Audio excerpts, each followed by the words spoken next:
Mau tahu keuntungan mafia migas? Oke, kita hitung dulu ya. Dalam sehari, Indonesia mengimpor minyak dari negara lain sebanyak 800.000 barel. Impor ini dikuasai oleh para mafia yang menjadi maklar dan mereka mendapat keuntungan sebesar 2 sampai 3 dolar per barel per hari. Jadi kalau dikalikan, kelompok mafia ini bisa mendapat keuntungan 2,4 juta dolar per hari.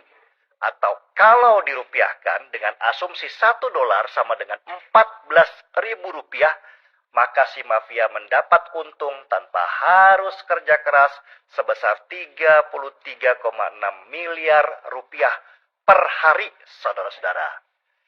Kalau 1 bulan kita hitung saja 30 hari, maka si mafia migas dapat keuntungan 1 triliun rupiah per bulan. Dari keuntungan itu sebesar 30%-nya minimal dibagi-bagi ke banyak pejabat dan partai. Ini yang menjadikan si mafia migas kuat sekali.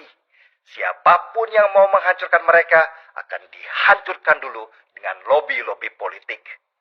Jadi paham kan kenapa mereka pengen sekali Jokowi tidak jadi presiden? Kalau bisa, kudeta pun akan mereka lakukan, asal bisa terus berkuasa. Jokowi sudah menugaskan banyak orang untuk memberantas mafia migas itu. Tapi orang-orang itu ternyata ikut bermain juga. Lagian siapa sih orang yang tidak hijau matanya kalau dikasih gaji miliaran rupiah per bulan? Inilah yang membuat Jokowi susah dan marah-marah. Sudah sejak 2014 dia memerintahkan basmi mafia migas. Tapi mafianya nggak mati, cuman ganti baju saja.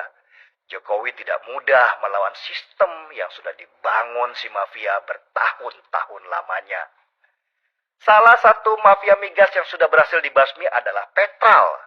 Dulu, impor minyak kita selalu lewat Petral.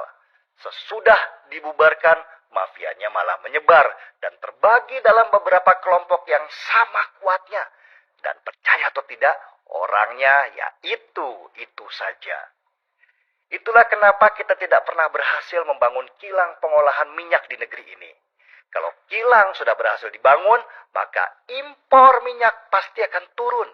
Kalau turun, maka keuntungan mafia juga turun. Ini yang tidak dimaui oleh mereka.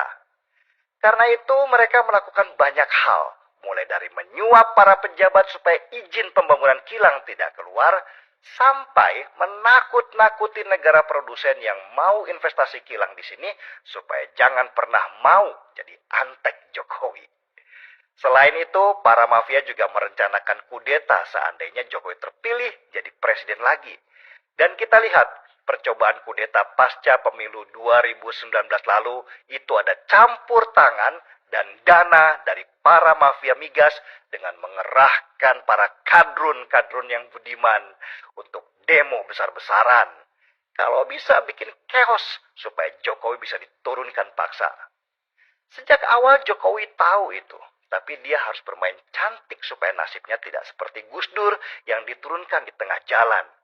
Dia mau tidak mau harus kompromi supaya Indonesia tenang dan tidak kacau ketika sedang mengusik sarang lebah yang sudah lama bersarang. Itulah kenapa saat Jokowi menjadi presiden lagi, salah satu ucapannya yang dikenal adalah, "Sekarang saya tidak punya beban." Yang disebut tidak punya beban adalah dia akan mengerahkan semua kekuatan untuk menghancurkan para mafia migas itu yang selama ini dilindungi banyak elit partai yang mendapat bagian.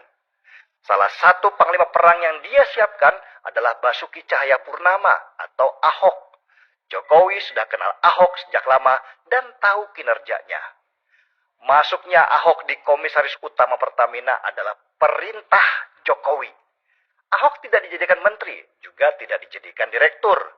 Tugas utamanya adalah melaporkan langsung kepada Jokowi siapa-siapa orang yang selama ini terlibat sebagai mafia dan Jokowi yang akan menjadi eksekutornya.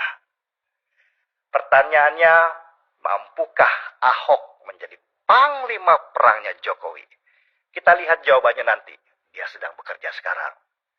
Masuknya Ahok sebagai komisaris utama juga mengemban misi Jokowi, yaitu supaya program pencampuran 30% minyak sawit dengan minyak mentah atau yang dikenal dengan nama program B30 berhasil. Program B30 kalau berhasil akan menurunkan banyak impor minyak mentah dari luar. Dan itu berarti menggerus keuntungan para mafia. Jokowi bahkan berencana meningkatkan program itu sampai jadi B90 atau 90% minyak sawit. Program mengganti minyak mentah dengan minyak sawit ini tentu mendapat perlawanan keras. Para mafia migas membayar banyak orang untuk menyerang Jokowi dengan menyebarkan isu lingkungan. Jadi kalau ada SJW-SJW yang sibuk dengan isu lingkungan, kita tahu dari mana isu itu mereka dapatkan. Bukan hanya lawan di dalam negeri, Jokowi juga menghadapi lawan dari luar untuk program B30 ini. Terutama Uni Eropa yang melarang penggunaan minyak sawit di negaranya. Apa kata Jokowi waktu menghadapi situasi itu? Kita lawan mereka, katanya tegas. Jokowi memang tidak main-main dalam melawan mafia migas. Segala upaya dia lakukan, tapi tetap dengan main cantik supaya tidak terjadi kerusuhan. Jadi paham kan mengapa menjadi presiden yang benar itu tidak mudah?